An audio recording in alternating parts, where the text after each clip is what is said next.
Hello friend, দেখুন ইসরায়েলে কি অবস্থা চলছে। ইরানের তরফ থেকে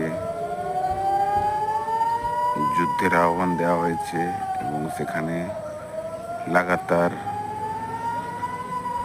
বোমা নিক্ষেপ করা হচ্ছে এবং তার জন্য সাইরেন দিচ্ছে। বোমা নিক্ষেপ করার আগেই এখানে সাইরেন দিয়ে সকলকে সরে যেতে বলছে এবং তাই তারা দেশ ছেড়ে পালিয়ে যাচ্ছে। এয়ারপোর্টে সকালে আসছে অন্যত্র যাওয়ার জন্য।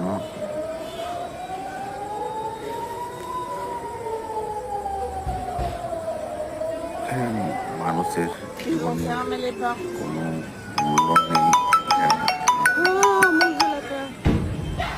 দেখে মনে হচ্ছে।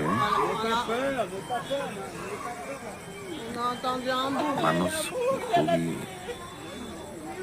ভয়ের মধ্যে রয়েছে।